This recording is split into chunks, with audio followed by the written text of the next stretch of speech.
Hello, my name is Marissa, and I will be introducing our first piece of the night. It's called Steyer's Rally, and the composer, Alexander Schafford, captures the livelier side of the fiddle and blues music in this fun, fast-paced work. It is a piece full of energy from the start to finish, which is one of the reasons it's enjoyable both to play and to listen to. Each section of the orchestra is featured prominently in this piece, which incorporates spirited rhythms, soli passages, and open string double stops. The piece eventually settles into a nice hip groove as it catapults forward in a bustle of energy. The composer Alexander Schafford was born and raised in Montana and is currently an orchestra and music composition instructor in New York. Thank you. I hope you enjoy it.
everyone. My name is Kylie Mallion. The next piece we will be playing is entitled Girl with the Flaxen Hair, or La Fille aux Cheveux de Lin, as Claude Debussy, the composer of this gorgeous song, would call it. He's French. This song was inspired by the poem by Leconte de Lisle of the same name. The image of a girl with flaxen-colored hair has been used as a symbol of innocence and naivety, and Debussy's simplistic piece, which you will soon be immersed in, beautifully portrays that. Now I'm not sure about all of you, but as soon as I heard the word flaxen, I thought of flax seeds. So, while flaxen hair means pale yellow colored hair, I thought I'd just end with a little fact about flax seeds. Did you know that an unbalanced diet can cause up to 15 pounds of waste buildup in your colon? And that the best way to rid your colon of that waste is to maintain a high fiber diet. Well, what do you know? Flax seeds are very high in fiber, so adding flax seeds to your diet is an excellent way to jumpstart your colon cleanse. And with that, enjoy Girl with the Flaxen Hair.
All right, so before our last song this evening, I just wanted to make a couple quick announcements.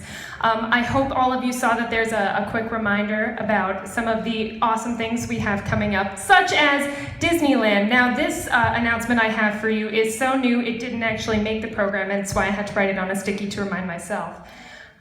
There will be, for all of you that have been so generous as to allow some of your amazing students to come to Disneyland with me, there will be a parent meeting here at International School at 6:30 on March 23rd. That's next week. And for all of you that are chaperoning with me, taking it even the next step, we will be meeting at 6 o'clock just before the meeting. This information will have all of that lovely information that you were looking for, such as which of the 2 flights is my student traveling on, and what exactly are they doing at Disneyland. Now, you may have heard me say at the beginning of the concert that all of our groups, except for entry, go to a festival. Now, when we go to festival, we have 2 judges that listen to us and they give us a score. In each category, you want the lowest number possible. Last year was the first year that I took one of the high school groups to Orchestra 1. This is the top festival. We're talking all of the very best of the best in the district. And they came home with a score of a 2 and a 3, and I was very proud of them. This group last Thursday went to Orchestra 1 again for the second time. They came home with the score of a 2 and a 1, and the 2 missed being a 1 by a single point.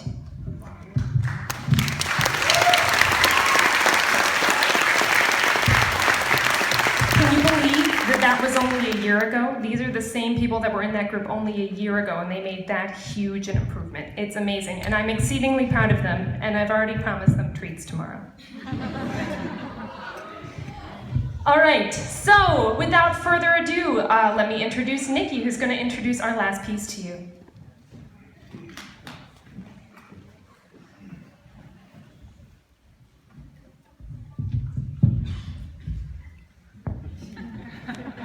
Hi, I think most of you have seen me outside. Thank you for doing this entire science seating thing. I think it's working out pretty well so far. Hopefully you think so as well. The last piece of this evening is Symphony number 38, or fondly known as Prague. It's by Wolfgang Amadeus Mozart. This particular arrangement is by Todd Parrish, who shortened the first movement into what you will hear today, the main theme and its variations. The urban legend goes that Mozart's operas were more well received in the Czech Republic, in Prague, rather than in front of Viennese audiences, which is his hometown. Mozart's opera, The Marriage of Figaro, had just opened in Prague when Mozart composed this piece. Many consider the piece to be inspired from Bohemian wind players. However, many of these melodies will be recreated by the violins for you today. Overall, this piece is exciting and a satisfying culmination to a wonderful concert season. Thank you for spending this evening with us, ladies and gentlemen, and have a good night.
Thank you all so much for coming. I hope you have a great evening. Good night.